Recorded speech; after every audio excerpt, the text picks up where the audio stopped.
about how to prepare. So last week we talked, thanks Lauren. Last week we talked about how to prepare for that first appointment, right? When you're meeting that buyer. And today we're going to talk about a little bit what we do on that first appointment. Now, one thing that I talk to a lot of realtors all over, that's all I do all day long, right? I talk to realtors, right? And a challenge that a lot of them are having right now, and that we're having also here on our team, is getting control of our buyers, right? And dude, I remember a mentor of mine was like, I had a buyer that was like, yo, the guy could live in New York, he could live in New Jersey, he wants to look in 5 different MLSs in Middlesex MLS, Monmouth. Oh, by the way, he also could go down to Cape May. And I remember my mentor was like, dude, you've got to get control of your client. He's like, do you have control of your client? I was like, no. No, I don't have control of my client. This is like the number one rule, right? Is having control of your client. And in this market right now, our team and the agents that I'm talking to and the ones that I work with and I mentor, like we're all mentors, we're all coaching each other and all these things, right? Like, so we're all trying to help each other. And what's happening is the buyers are getting really, really frustrated, and they're just getting super slippery, man. Like they don't have any. What happens is they don't know what they can afford. They don't know where they're going to go. Prices are changing really quickly, right? And interest rates are starting to peak up. If someone doesn't know what's happening is people are being like, yo, someone looked at houses 2 years ago and they're like, yo, I want to buy a house in Neptune for like 250, 300. Because that's what it was 2 years ago. Is that what it is right now? Somebody shake your head no. Right? No, how much is a house in Neptune right now, Sam Marks? That same house is 350. That's insane. Yeah. God. And if they put a farmer sink in the kitchen, it's probably $800,000, right? So like things are nuts right now. So what's happening is these consumers, they need our help. And what I'm here to tell you guys is you have to be confident enough and brave enough to help them, right? Do you have the courage to care, right?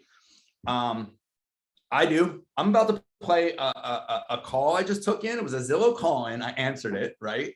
And the woman's like all over the place, and I brought her in, right? And I think I got control over her. I'll play you guys this call. It's kind of a long one, but like I think it's going to help with what we're talking about. So if I go to the doctor, right? I'm gonna get personal with you guys, right? If I go to the dentist, and I haven't been to the dentist in 2 years, and he goes in my mouth, he's probably gonna tell me something that I don't want to hear, right? He's gonna be like, you have a cavity. I'm like, yo, do I have a cavity? He's like, well, you got 3. So we're doing a deep cleaning. By the way, I don't know if you guys have ever had these deep cleanings done. They're like 8 hours. They like break them up in 4 days. You have to like sleep over the dentist's office.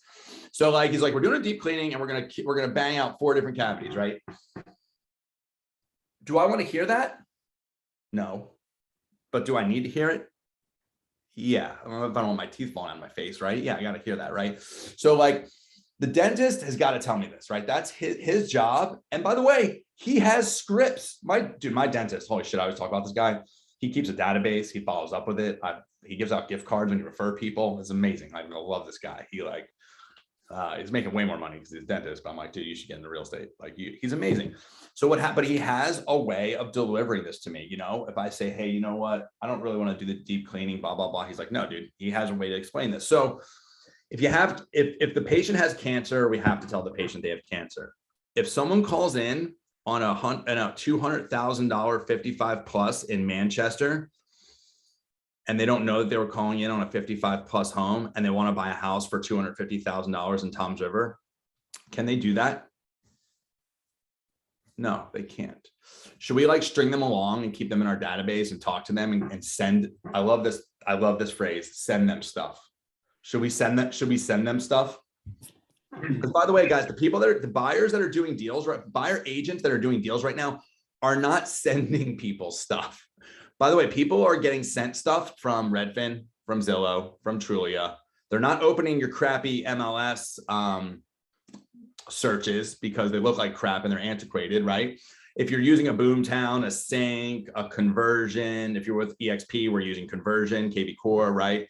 unless Sierra, unless you're using one of these really, really nice forward-facing websites that have an app connected to it that they can like, if they can use it like they can use Zillow, they'll look at houses, but otherwise they're just not, right?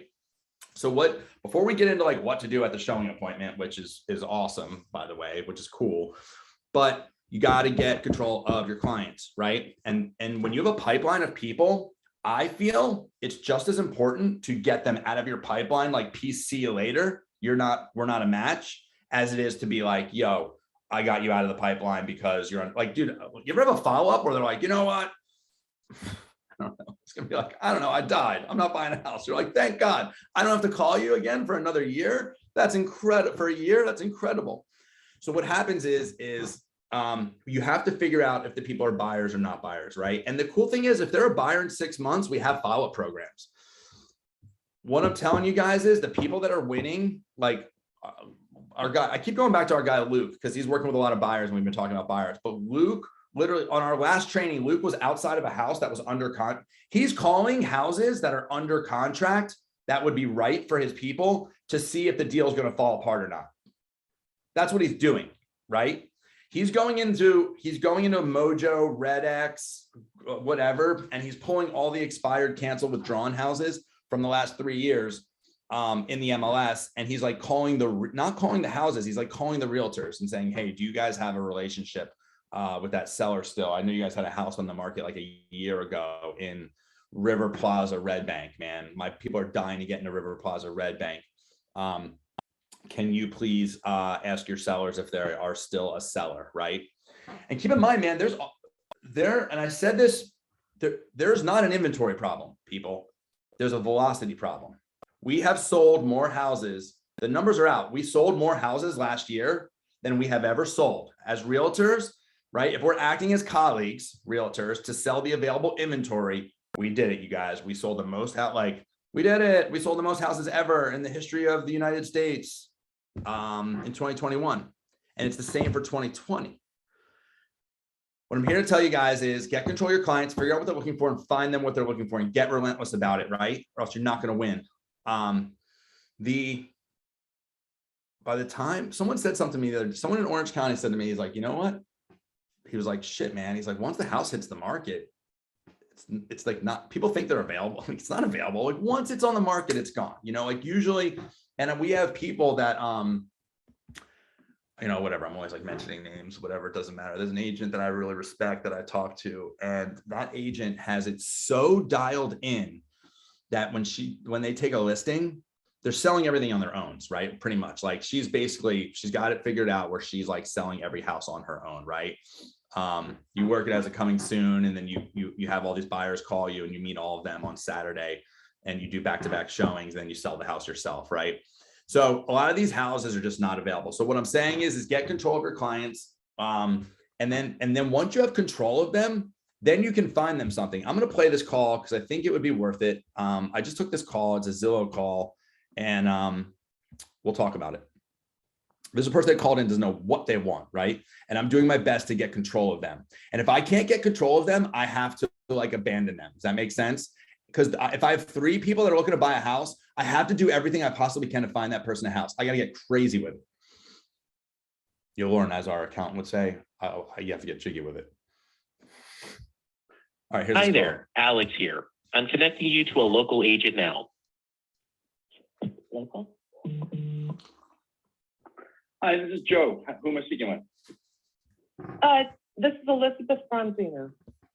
Hey, Elizabeth. I saw you called in on one of our listings in Manchester Township on Greenwood. When did you want to go see that one? I don't know. I'm really booked for the next few days. I don't know how many people, I'm sure there are other interested buyers. But I needed to know, is that a 55 plus community? Is that what you're looking for? By the way, she asked, is that a 55 plus community? I didn't say no, did I? I said, is that what you're looking for? This is, you guys, also a way that you get control of your clients is learning how to ask really good questions. Does that make sense? Right? If I just said no, most realtors would be like, no. She'd be like, okay. But she'd be like, oh, are you looking for, she's like, is that 55 plus community? If I said yes, she'd be like, okay, cool, bye. Like that would have been the end of the call, right? Learning how to ask really good, open-ended questions is really helpful. No, it's not what I'm looking for. It's Not so- looking for. Okay, cool. Yeah. Tell me a little bit about what you're like. The market's kind of challenging. How long have you been searching for a home?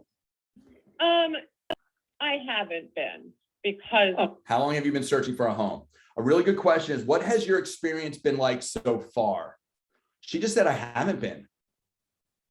Okay, so who's a realtor here? If someone says, oh, I haven't really been looking for a house, what goes through your head? Are they serious? She's about to get a world hurt. Yeah, you're like, oh, fuck. You don't even know. Okay. Like that's what goes through my head, right? Like that's what goes through my head. Now, the oh, fuck, she doesn't even know, right? Has to be like, okay, you know what? Like someone's like, oh, I'm going shopping at 8 a.m. on Black Friday. I gotta go to Best Buy real quick. You're like, wait, do you know what's gonna happen at Best Buy at 8 a.m. on Black Friday? Like this woman doesn't even know. So I have to ask the right questions. Remember this. What has your experience been like so far? You know, hey, how long have you been looking? Maybe that's what I said. I don't know. It sounds stupid, but the correct response is, what's your experience been like so far? Oh, okay. because it's really a seller's market right now. And I haven't fully determined where I want to live yet, but rentals are really few and far between. Currently, I'm living in Ocean City, New Jersey, and I would like to relocate possibly by the summer. So really, I've just started getting into the market. But Cool. Well, By the way, she said rental. She said Ocean City, New Jersey. She's like all over the place, right? So go ahead. What's the reason for the move up north? Ocean City's, it's funny, my family owns a business in Sea Isle City and also in Avalon, like down closer to you. yeah, What has you coming north? custody arrangement, basically. I need to be closer to New York because my little boy lives in Brooklyn. So I'm in Ocean City, but I only got down here at the end of October. Basically, I was moving in with my mother, whose health was failing, to help take care of Yes, her. okay. And hold on one second. Here's a reminder. Take meat out of freezer. Alexa, stop. Anyway, so I was moving in with my mother to help take care of her, and the night that I was moving in with her, she passed away. Yeah. So yeah, so Sorry to hear. I'm living in my deceased mother's house, but Okay. yeah, but I will end up owning that with my sister as a vacation property. So it's not like I can just take over her house. Got it. So that house, you guys will keep that one, and then you're looking for your primary residence. Does that sound correct? That's correct. Oh, awesome. Well, thanks for sharing that with me. Yeah. So I'll explain to you kind of what we do. We do something kind of different. That's probably why Zillow connected you with us. The market is a seller's market, but now, I think the first thing I'm going to seller- do is I'm going to address the seller's market thing, right? Right? That's the first thing I'm going to address because that sounded like she's like, well, it's a seller's market. I'm going to tell her why she should be buying right now. seller's market for about 5 years. It's probably going to stay that way due to inventory and things like that. What we do is a lot of the inventory, people say there's an inventory problem. There's really not. We're selling more houses than we ever have in the United States. So in 2021, we sold more houses than we ever have. Same thing with 2020. The problem is if a buyer, the consumer, if they're not strategically aligned with someone that lists a lot of houses, they're probably not going to get a house. And what I mean by that is a lot of our houses are selling either off market or before they get to market. So what'll happen is if I get to know you, which hopefully we'll do, right? And I find out what you're looking for, we can bring it to you. Does that make sense? Because a lot of what's happening is all the houses, there's 30 offers on it. Once it hits the market, it's like almost already gone. So, if you wanted to, and we're not here to sell you anything. We work with Zillow. We're here to help people through a process. Customer service is really the priority, not selling things. So, that's what we're here to do. So, I mean, are you paying cash? Do you need to speak to a lender? Like, what can I do to start you down the journey? It really depends on what my financial advisor tells me to do, but I figure I'll probably be putting down about half of what the house is selling for. Cool. And what yeah. price range did you want to be in? I'm sorry? And what price range did you want to be in? Have you put so much thought around that? Honestly, I'd like to stay under 250 if possible. Cool. Can you buy a house in New Jersey for under 250 right now? No. Okay. Okay, cool. Everyone said no, right? Okay, Oh. cool. So by the way, a shitty realtor is going to be like, okay, I'll send you stuff. I'll send you stuff, right? That's not what we're going to do. What we're going to do is we're going to tell her that that's not going to happen right now. We're going to decide if we're a fit. And because if we're going to work with this person, we're going to help them. Does everybody understand me here? Like we are going to go crazy. I'm looking at Mark Gilmartin. He's like knocking on doors of houses that are still being built. And he's like bringing buyers in. That's what has to happen, you guys. The market is going to shift. It will shift and those things will happen. It won't always be like this, but we can find these guys houses. So, all right, pausing it. And what areas do you want to be in? See, that's the problem because I really don't know New Jersey. I spent my entire life in New York up until a short while ago. Got it. So really what I'm looking to do is cut the commute that I've had, right? But even looking at I sort of have a passing acquaintance with the Mount Laurel area. Oh, okay. Which I kind of like. Great. Yeah, it's a nice area. Yeah, it's a nice area. My grandmother, when she was alive, lived in Mount Laurel for like the few years before her death. So I have like a passing acquaintance with Mount Laurel, but of course that was a long time ago and it has changed a lot since then.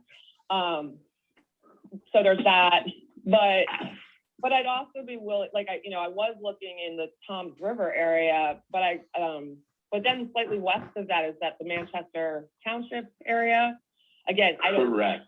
I don't know those areas except to drive by them on the GSE, but Got it. And so the only other thing is that I haven't seen a lot of these listings, but I really would prefer to try to get something with 3 bedrooms and possibly 1.5 baths. Okay. It's going to be better. Part of my job, it's like I gotta tell you the truth, right? So, and that it's like at a dentist, like if you have a cavity, like we don't, dentist has to tell you. It's gonna be hard. It's gonna be really hard to find a 3-bedroom house. So yeah, the ones that you had called in on, those listings that we have, those are 55 plus communities, so they're just a lower price point. Right. Well, that's why I think the first step would be what I can do is I can connect you to you should speak to your financial advisor. I would speak to a mortgage lender, really, because the mortgage lender is going to. Sure. Her financial advisor is probably like, yo, you need more money. Anyway, let's keep going. They're going to tell you what your monthly payments are going to be. That's really what you're married to, right? Like, so, if you could afford a $500,000 house and the monthly payment was $1,500, would you buy it? Yeah, probably. It depends on what the rates are and things like that. I'm just using an example, but what I would say is the market is so complicated right now that you have to align with someone that you have to know exactly what you're looking for. Does that make sense? Like going through this thing, so going to the supermarket with a blindfold on and looking for Cheerios, like you're not going to find it, right? Like you're probably going to grab everything in the supermarket except for Cheerios. And so, and I'm saying that because my job I'm a consultant. I actually speak to the customers and then I align them with the realtor who specializes in the area that the person wants to be in. And then we have a team that goes and calls the neighbor, like we'll call neighborhoods to find you a home. It's unbelievable what we do, but without truly understanding what we're looking for, we kind of can't help. Does that make sense? Yeah. So I would say if we have a price point, and the price point is the most important thing, because if you say, hey, I need, like you were just doing it, that was great. I need 3 bedrooms. I need, I need this, I need that. I might say, okay, great. What's the price point? Like, well, what people will normally say is like, well, if I have this, then I'll pay this or that. And really what it comes down to is there's a monthly payment, right? There's taxes and there's insurance and there's a monthly payment. And so if you're putting 20% down or 10% or 5%, it's just I'm buying a house now myself. And the first step was speaking to a lender and saying, okay, cool. All right, at 500,000, if I put 10% down, what's my payment? Okay, at 20% down, what's my payment? Okay, cool. Well, you know what, that's a little high. Let's go to 400,000. And then I understand what my monthly payment is. Then I can say, hey, I really want to be around 400,000, where could I go? And they'll say, and then you bring that to me and you say, hey, you know what? I really need 3 bedrooms. I can do 400,000. I also need a basement and a garage or whatever. And then I might say, you know what? We're not getting that in Ocean City, New Jersey, because we do business down there as well. I know that market very well. That's a luxury second home market, right? So like, I would say something like, you know what? Like I kind of know that area. Like you might go inland, like Egg Harbor Township, or some of those areas around there. I went to Stockton College, so I kind of know some of those towns. Gotcha. But that's kind of where we start. Why don't I go ahead and do that? I can text connect you with our lender after this call. You can have an initial consultation with him, and then you and I can circle back around.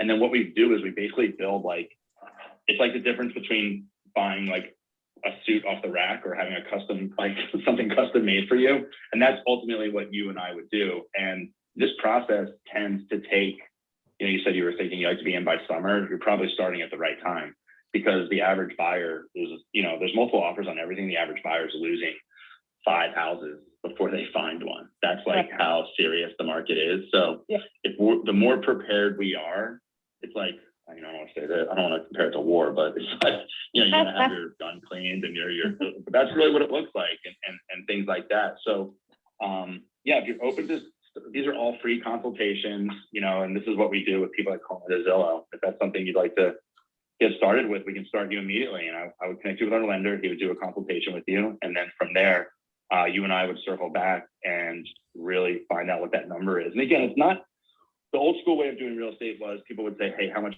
can you afford? Like, hey, how much can you get pre-approved up to? Or how much can you afford? It's really like, what's that monthly payment? Like, what are you comfortable with, paying out of pocket? And that's really what it looks like. Does that make sense? Yeah, totally makes sense.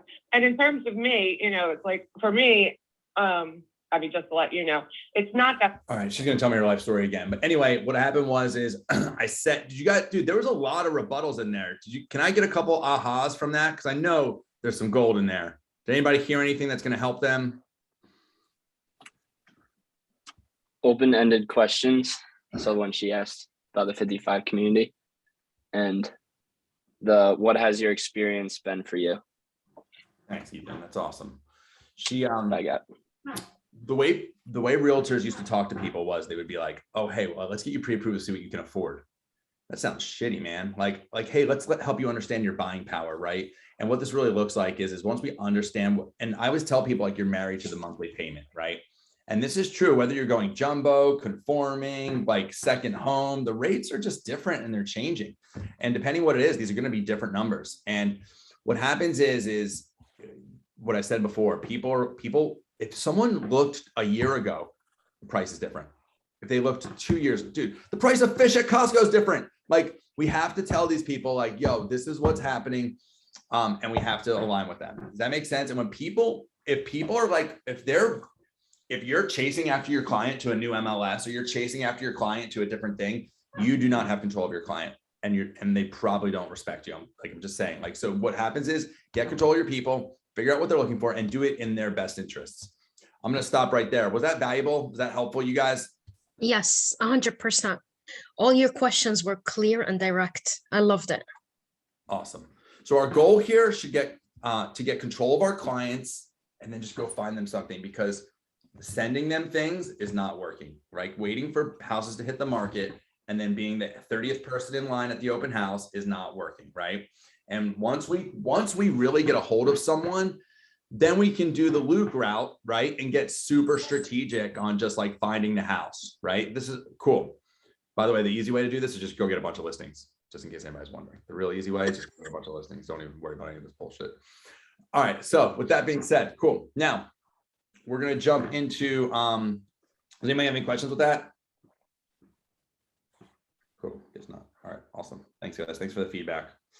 Because I was going to freestyle, right? All right, cool. So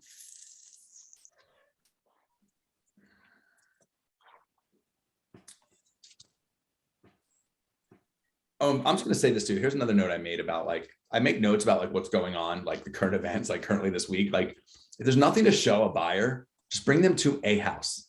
I don't care if it's in another town. I don't care if it's in another state, right? Just say, hey, you know what? You're going to say something like this, like, you know what? I'd really like to get to know you. I usually do a buyer consultation in my office or on Zoom, but that's kind of boring. What I can do is I can set up a couple houses, let's call it window shopping, right? While we're walking around a house, I can take you through a buyer consultation. I can talk to you about a home inspection. I can talk to you about an appraisal. I can talk to you about attorney review. I can talk to you about title. I can talk to you about all these things, right? I can talk to you about average days on market. I can talk to you about how the percentage of the number of houses, the number of the percentage that houses are selling over market. You know, I can tell you about our off market houses. And what we could do is usually when I walk through some houses with some clients, I get to know them. You know, we decide whether we want to work together or not, right? Like you got to like me and I have to like you. And then I can get a really good idea of what you like and what you don't like. And so if you'd like, what I can do is I can set up a couple houses. And by the way, my goal here is not to sell you any of these houses. My goal is to understand what you like, what you don't like, get to know you better and understand your goals and talk to you a little bit about the process. So if I set an appointment for Saturday at 10 and I have some houses to show you in Red Bank and Middletown, I have like put 3 houses together. Would that work for you? Well, I'll give you an address where we can meet and then we'll caravan to the other 2. I'll bring the listings and I'll be prepared to bring value to our meeting. How does that sound? Does that sound good to you guys? Wow. Brilliant. Thanks. I'm gonna start using this. You're like, this guy with tattoos is cursing at me. He's brilliant. He's so smart. Cool. So now what we were gonna, that's like the current events, right? So on these trainings, I'm probably gonna, I don't know, probably not take them a half hour, but I'm gonna talk about what's currently going on with all the agents and try and bring you guys value on where everyone's struggling. Cool. So cool. All right. So now let's get back to our first buyer appointment, right? So we got a buyer appointment. Yes, we prepared for it. We talked about that last week and now we're there. Okay. First things first, we are getting there 15 minutes early. We talked about this, right? We're getting there 15 minutes early. 15, right? Was it Lombardi? On time is late, right? So get there early, right? Hopefully you sent them the video asking them what coffee they wanted at Starbucks, right? If you guys can view this as the consumer experience, you will win. And we're, by the way, if you weren't on the training last week, we are concentrating on strangers right now, right? And by the way, I hate to say this, there's a thing we say here at the Joe Oz Group, how we do anything is how we do everything. I would challenge you, if it's your cousin, offer to get him a coffee too. If it's your best friend from college, offer to get him a coffee too. How we do anything is how we do everything, right? So get there early. I'm going to add this in there too. So what we're going to go into is a part of being inside the house is you have to bring local knowledge. Okay. I did, am I still sharing my screen? Hold on, share my screen. Let me know if you guys see a Zillow page. Do you see Zillow? Yeah. Okay, cool. I'm just going to use this house, right?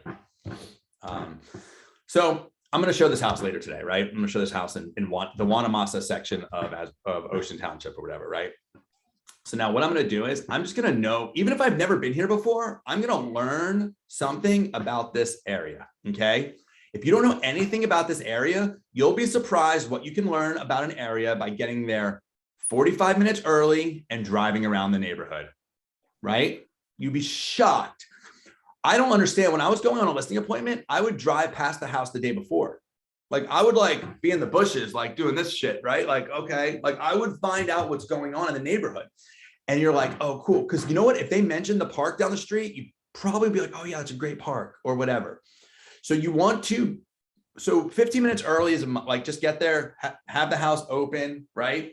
Because it's all about that initial, dude, it's your first impression, right? Like, hey, you know, you're showing up, you're meeting these people, you're on time, you offered them a coffee, they're getting there and the house is open behind you. You can greet them, say, hey, what's up?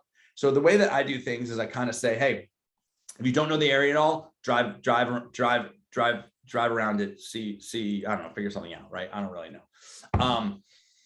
So when they get there, I'm usually like, hey, what's up? My name's Joe.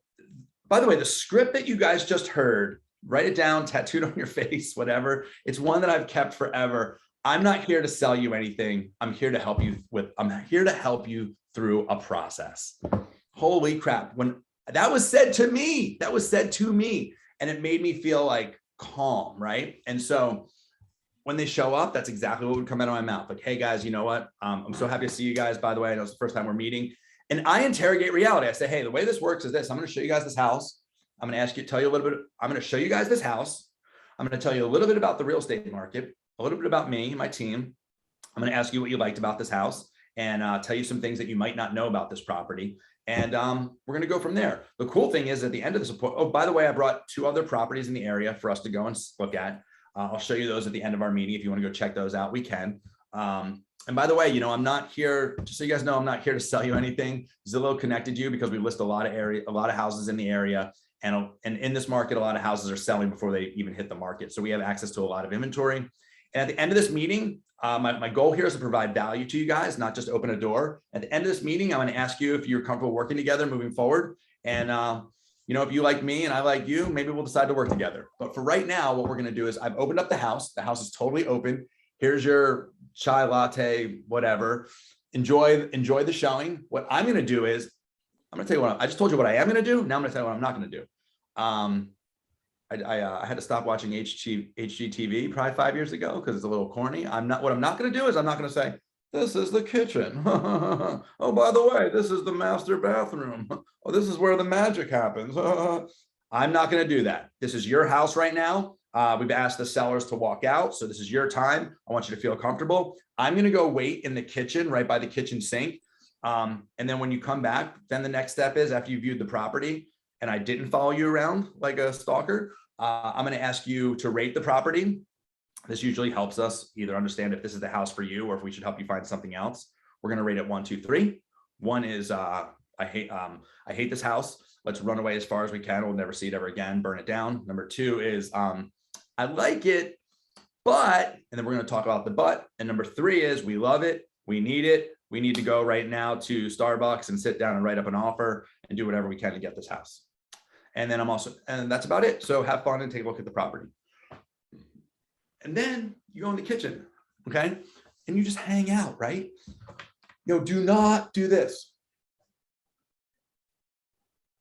Don't play on your phone, like be present, please guys, just be present, man.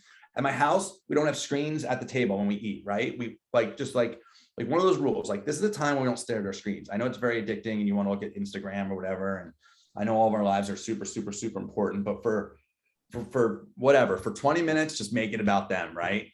And then what I do is I go to that center island or that counter or whatever. I don't care if it's like, I don't care what it is. You know, I don't care if it's a 1-bedroom condo. I go to the counter and I lay everything out for them.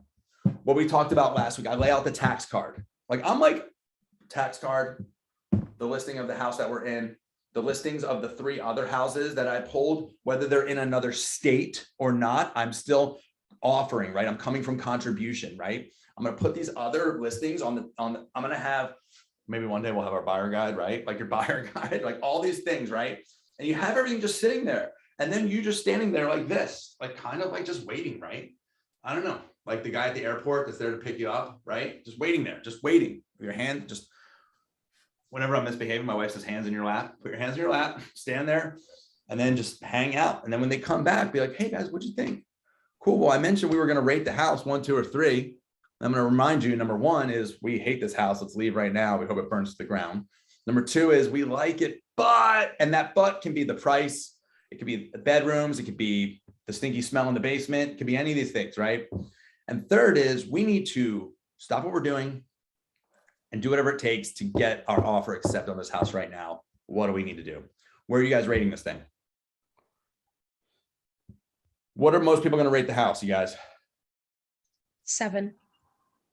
That was not a choice. No. 2. 2. What was that, Sam? Who said 2? Yeah, I get a lot of 2.5. 2, 2.5. And why is that question so important, Sam? Because it gives you an idea of how ready they are and where they're at. Yeah.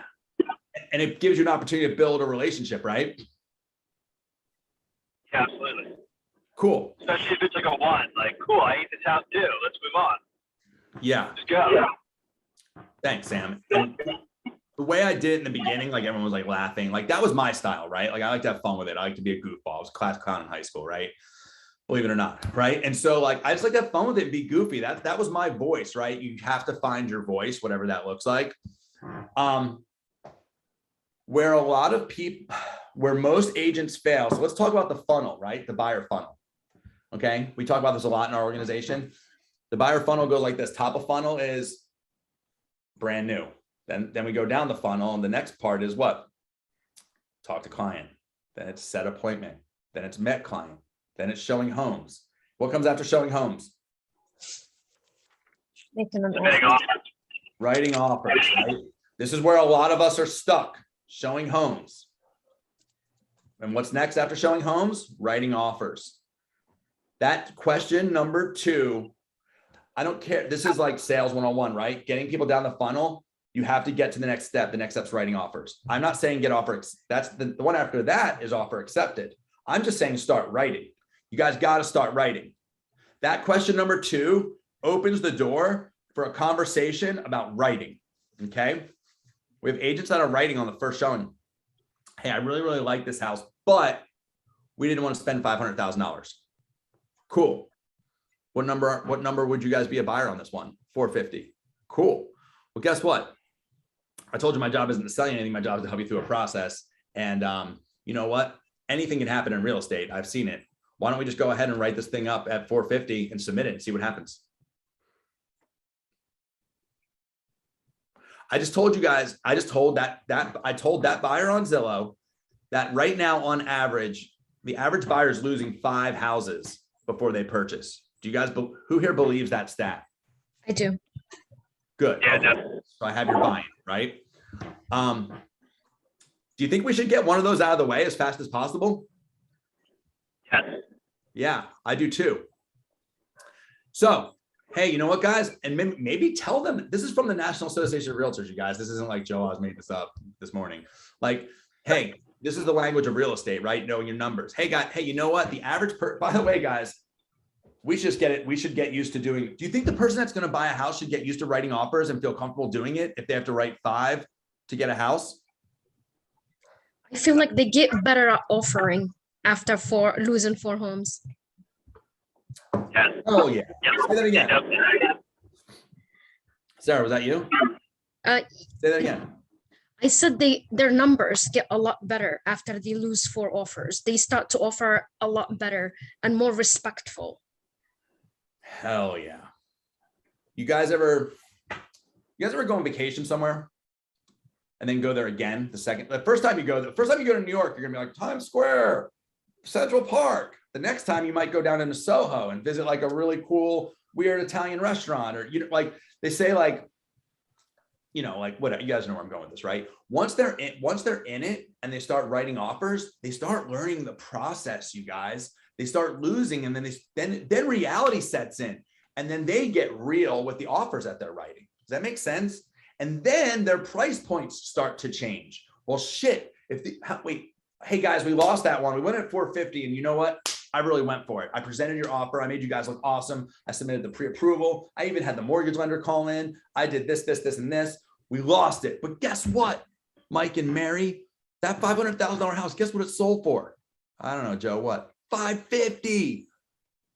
And yo, let the silence do the heavy lifting. Just let them hear that and feel that, because then they're going to be like, oh shit. Because 450 might really be their number.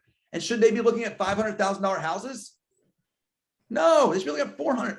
I'm sorry to say this. This is the market we're in. They should be looking at $400,000 houses. And the agents that understand this is a game. This is chess. This is like the smartest person wins, right? This is what this is. God, yo, I was in the market where I could just like open up doors and stare at my phone. I lived in that market. It was awesome. I sold a lot of houses. It didn't matter. It didn't matter, man. It did not matter. But there's an 85% failure rate for new licensees every year. It never changes. It might go up to 86 or 82 or whatever. But since I've been in real estate, the majority of people fail at this job, right? Because they cannot figure this part out, right? And they're like, well, I don't want to ask them to write an offer. It's like, well, what are you talking about, dude? Like, this is the process. This is what it looks like. Like, you have to write an offer. Like, what? And by the way, it is painless. It's on dot loop. Like, I was from the days where I was like, okay, like handwriting offers on the back of my Honda Civic, like that, like going to Starbucks, like showing a house in Freehold, going back to my house in Ocean Grove, and then having the person be like, I'm ready to write an offer at 8 o'clock at night. And I'm driving back to Freehold to handwrite an offer. Like, all you guys got to do is, it's all like, dude, the shit's in .loop. Just send it over, man. Like, it's nothing. And then what happens is there's all these very, very minuscule commitments, right? That's what we're talking about. There's all these very minuscule commitments that lead to like the ultimate whatever. And that's kind of, that's it, man. Like getting them to write that offer is extremely important. That's why the number, like rate the house 1, 2, and 3. If you're not doing this script, it's not going to work. And again, I don't care if it's a stranger or your cousin or whoever, they got to get going. Because what's happening is people make one offer on a house and they lose it after you've seen 50 houses and then they just stop looking. They're like, forget about it. That's because their realtor sucked. Like the realtor really did not help them, man. Like that first house, you should be right. Hey guys, let's write it up. Let's write it up at your number. And guess what? We're going to write it up and then we'll see what the thing sells at. And then they're in it, man. Then they're in it. So, I'll stop there. Any questions? Cool. So this house right here in Wanamasa, man, like I just know this area. So like if I was showing this house, I would be like, cool. Do you guys play golf? I'd be like, Colonial Terrace Golf Course is like across the street. It's like there's like a little 8, I don't know, what is there? 18 holes, 9 holes. There's like a 9-hole, like whatever that's called, golf course. I'm like, hey, there's a 9-hole golf course over there. It's crazy. There's a little tiny like shopping center, like you can walk to. I'd be like, there's a little tiny shopping center. Do you guys like walking? You guys like shopping? What's up? So all this is doing is finding out what they like and what they don't like. And we're engaging in conversations. I would be like, Jimmy's restaurant in Asbury Park is my favorite restaurant. It's actually like super close. It's like a left and then another left, it's super, super close. Not there. By the way, there's a lake at the end of the street. Wanamasa was built on a swamp. That's in most of New Jersey. It's kind of crazy, but there's a crawl space here. Never got any water. When I start saying things like this about the area, like I'll be like, hey, Sunset is right there. It goes right to Wegmans. Do you guys love Wegmans? Oh my God, everyone loves Wegmans. Like this is the way that you have to talk when you're in the house. And if you can make that relation with them and you can talk about those things, when you mention something, be like, do you like that? Do you guys like shopping? Do you like Wegmans? Do you like Italian food? Do you like Asbury Park? Do you like whatever? Do you guys commute? Sunset goes right to 18 in the Parkway or whatever. That's how you have to talk. You have to be ready to talk about things local to that neighborhood so that you come across as the expert. And then at the very end, what you should be doing is you should be establishing a follow-up, right? And you really should be the best of the best of the best are setting another appointment then and there. And guys, you got to think differently when you're like, so like real estate 1.0, right? Like the AOL realtor is like, but there's nothing on the market. What if nothing comes on you'll find something to show them. Get their buy-in and find something to show them. And if you can do that and stay in a relationship with them, they're probably going to work with you. And what I'm here to say is, yeah, God, man, I was so lucky. Like I sold houses when like stuff was just coming on the market every day. And I would just be like, cool, more houses. Let's go look. There were never multiple offers. And we'd go in like $100,000 under asking and meet somewhere in the middle. It was bonkers. What year was that? What year was that? I was just thinking, man, because all the Circle of Excellence stuff just like popped up. And I was like, dude, I did Circle of Excellence like in like 2010 short sale world. Like it was bonkers, man. And you had to show, it was still painful. Like you had to show, God, you probably had to show 50 houses before someone made an offer because there was just so much inventory and then more inventory would come on the market and the prices, like what they're doing now, they were doing them like in reverse. So when people be like, well, I'm going to wait because price is going to go down a little bit more, and then it was like, and then it was the same thing. You had to find the motivated. You had to find the people that needed to move because of life, because of death, divorce, loss of job, empty nesting. I hate my neighbor, whatever. You had to work with those people. Cool. Hey, the people that are succeeding right now, what did I leave out? What are you guys doing at appointments that's working? Joe, do you ever talk about like me and Ethan were talking about this the other day, as far as like when you show a house and meet them for the first time, what are some things you pick out like on the house, like looking at, they'll look at like the roof or the siding or stuff like that. Like, perfect. Is there anything you know what I mean? 100%. Things that come to mind are this: is I get to the house early and I walk the house. Dude, can you guys still see my screen? This house in Wanamasa. This house in Wanamasa has asbestos siding, right? Yo, there's nothing wrong with that. I own that house. There's a renter in there, right? Like, and I swear to God, when I bought this house, my home inspector went like this. I'm like, dude, there's asbestos siding. He's like, yeah, it's great. That in the 50s and 60s, that was the best insulation there was. You see it very, very common in houses from the 50s and 60s. And by the way, my home inspector's like, Joe, just don't break it in half and chop it up and sniff it. I was like, oh, Jesus. I was like, okay, fine. But so that's something I would point out. It's like sales and having a rebuttal. So if I showed this house, I'd be like, there's asbestos siding. By the way, totally safe as long as we don't like break it up and start like smashing it in the street, right? Then we got to put a hazmat suit on. But otherwise, in the 50s and 60s, this was the best insulation that there was. And this is how we insulated houses. And by the way, houses that are built 50s and 60s and prior to that, you'll probably see asbestos insulation on the pipes in the basement, right? And by the way, they just have to be rewrapped. That's an easy fix. So what happens is you learn these rebuttals. Like Ethan brought up knob and tube wiring yesterday, right?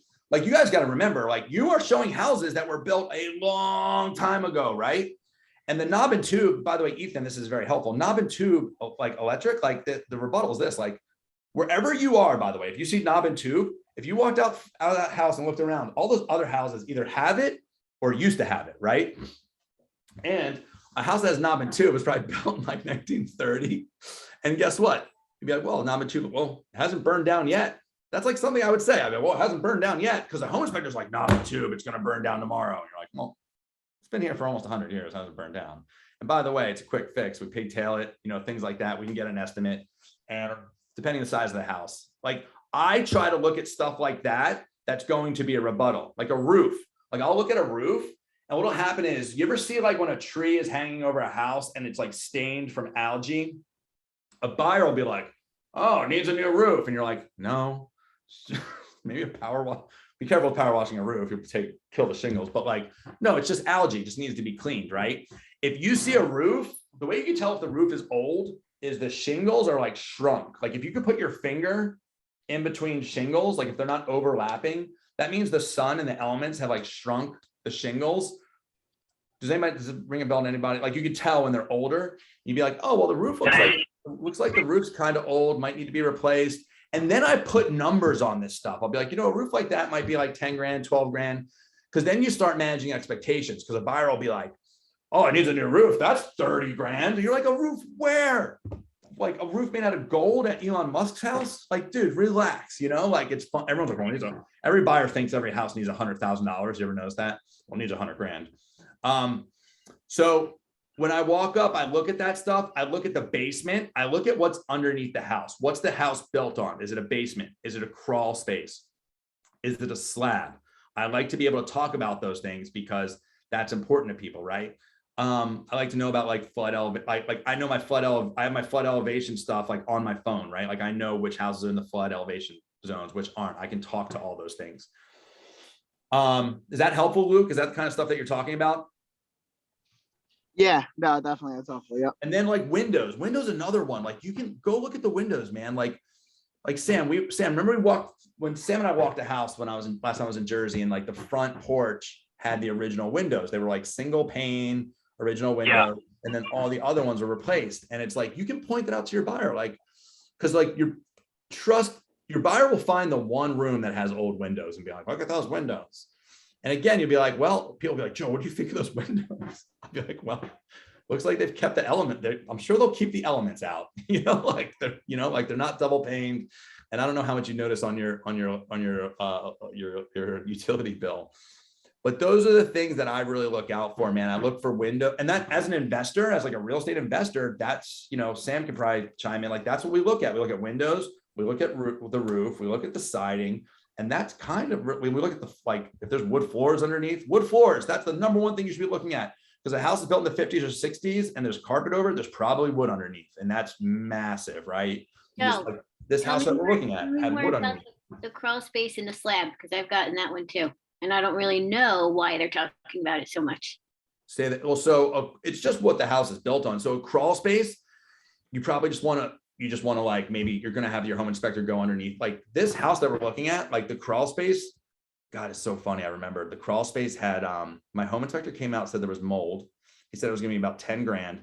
This house was a short sale. I bought it as a short sale. It's crazy. Like, you guys don't even want to know. But anyway, the dude came out and he's like, hey, that house got mold underneath. And I had to make a decision on whether I wanted to buy it or not with the extra 10 grand for the mold. And I decided I did. I was like, yeah, I will. I'll buy it. Even if it's going to cost me an extra 10 grand to fix the mold and put a vapor barrier and all that stuff, I'll do it. And then when I think me and my dad, after we closed, me and my dad went in there. It was like dryer lint. It was not mold. It was just like dryer lint that was wet. So we just had to like clean it. So it was not even true.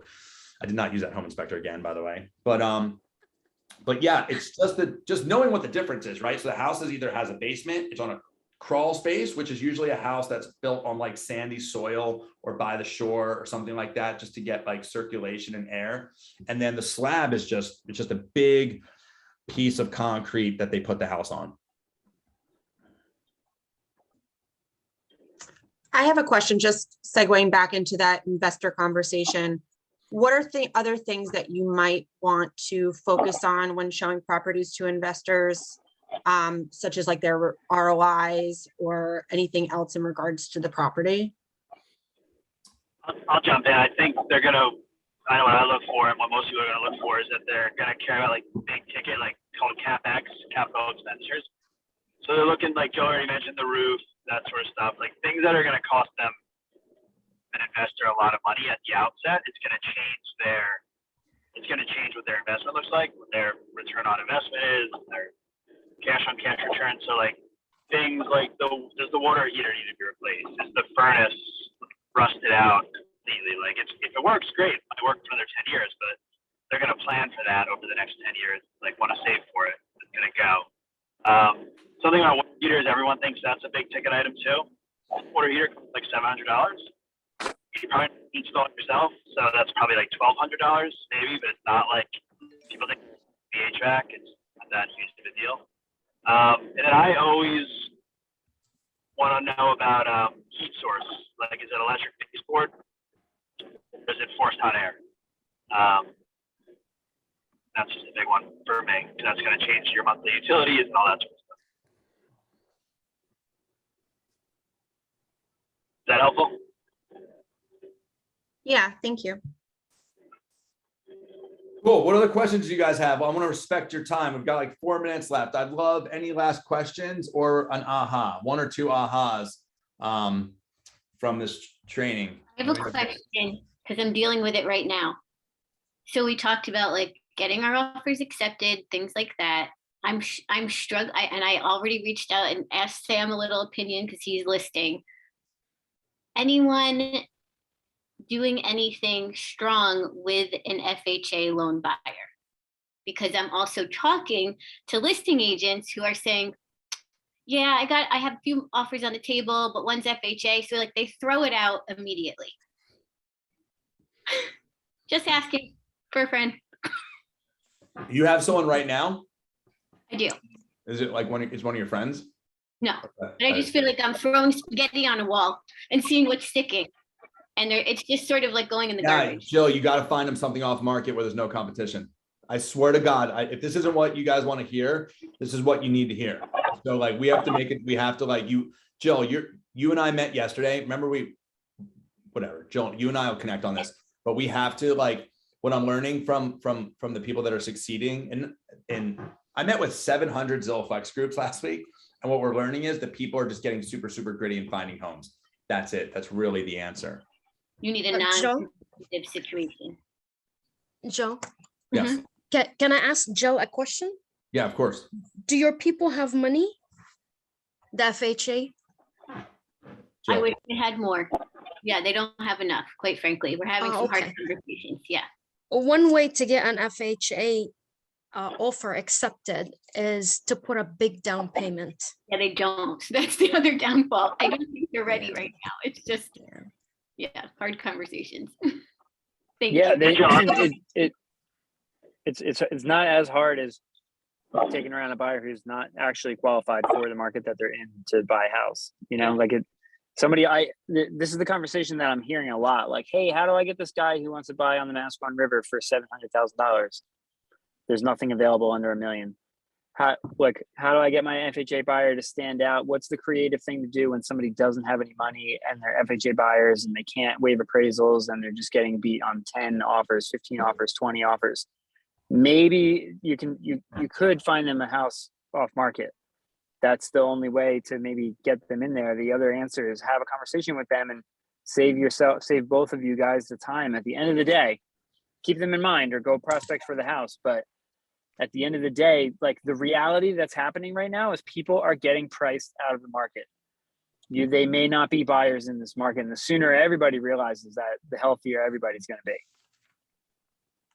Pizza used to be $8. It's now, I got pizza last night. It's $17.50 plus a tip. It was $22. I had to go get more money off of the 20 to buy a pizza. So your $300,000 house is now $450 or $500,000. You're not going to crash. And I've said it, I'll say it till I'm blue in the face. And it might be something that's happening, but like the United States dollar is worth less than it was.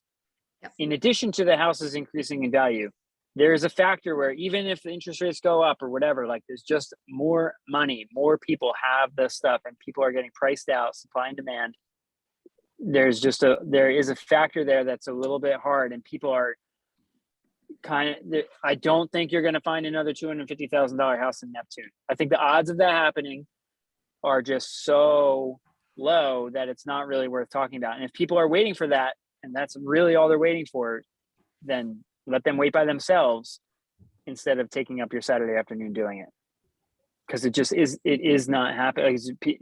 I don't like this reality, but if we don't objectively observe reality and embrace it and lean into it, then you're just in for a world of pain and frustration and disappointment and rejection or, whatever. It's wasting everybody's time. So that was great, Gil. But Jill, like I did a video, so our Zillow Flex advisor, we did a mastermind on all the things you can do. Did you watch that video that I sent out? It talked about like buying them pizza every week for a year, donating to a charitable, making a charitable donation in their name. Did you hear that video by any chance? Did you see that? I don't think I did. It's in the channel. I don't know. It's like we put it on social media or whatever. It's like on the fast forward. But basically, I put out a video about it's called a war chest, and your war chest is these things you go to get. I know what you're talking about now. It's in my email waiting. Cool. Whatever. Like I'm not just getting you to watch more videos about me, but like you have to be very, very special with those people. You should buy those people pizza for an entire year from their favorite pizza place. Every Friday, it'll just show up. Give $5,000 to their favorite charity. Put it in the contract. Like listen to that video and just get really, really, really creative with it. And at the same time, you and I have to work together to find something off market. We can do it. It's happening. But that's it. All right, cool. That's time. I want to respect everyone's time. Thanks for coming. I hope this was valuable for you guys. My goal is to bring you guys value and come from contribution. And we'll see you guys next week. Thank you.